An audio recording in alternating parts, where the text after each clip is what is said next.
ovom klipu ću vam pokazati kako da zamijenite ili ugradite hard disk na računaru. Kao što znate, hard disk je ovo ovde. On je priključen ovim šrafovima s jedne i s druge strane. Povezan je ovim konektorima kojima će malo kasnije da vam priča opširnije moj drug Mihajlo. A sada da krenemo samo sa skidanjem. Znači, ako hoćete da zamenite, morate prvo da otkačite ove kablove. Znači, ovaj kabel se zove SATA kabel. On je podatkovni kabel i odvodi podatke iz hard diska u matičnu ploču. Ovaj ovde konektor je... Konektor stavi za struju, koji dovodi struju do hard diska da bi on radio. Znači, naponski konektor. I sada šta treba da uradimo? Sad treba da ošapimo ova dva šarafa.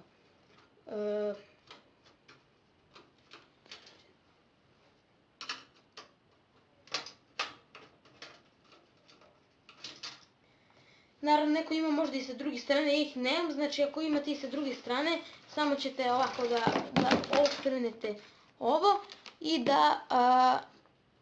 da odšapite. Znači, oni se nalaze ovde, njih samo odšapite i to je to. Mi se vraćamo, znači kao da ste ih odšapili, ja ih nemam u stvari, ali kao da ih imate, idemo dalje.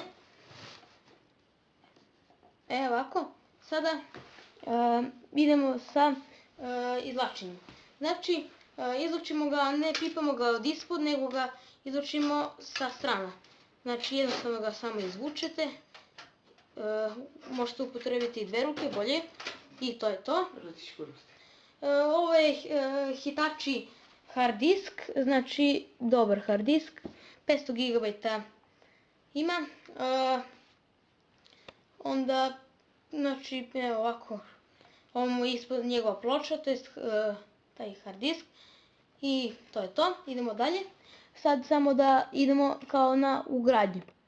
Znači, ugrađujemo ga, gledamo ovo po ovim ovde ulazima. Znači, ovde se nalaze SATA, ulazni naponski ulaz. Znači, to, idemo dalje sad. SATA je manji.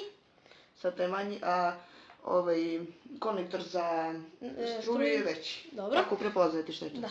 Sada ugrađujemo ga ovako, da ovi ulazi budu unutar ovako, da stoje unutar. Znači, ugrađujemo ga, jednostavno ga samo ubacimo ovde. Jednostavno ga samo gurnete i to je to. Podesite ove šrafove gde koji stoje. Nađite rupice od hard diska i podesite. Znači, evo, meni su ovde negde te rupice. I sada ih samo, znači, ništa to nije teško, niti da idete kod nekog majstora, da nosite, samo ne znam zašto ljudi to rade, zašto plaćaju majstore, to jest. I znači, evo, nađite ove ovde rupice i zašrapite ih.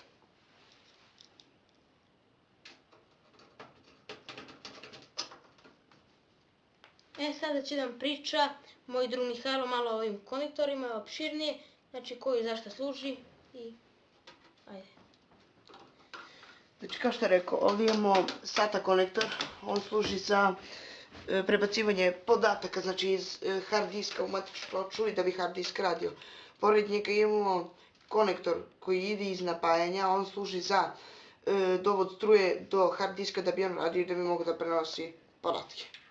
I sada idemo kako sam.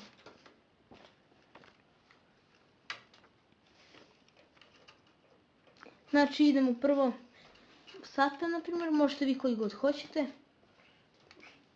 U stvari, prvo ide konektor za struju.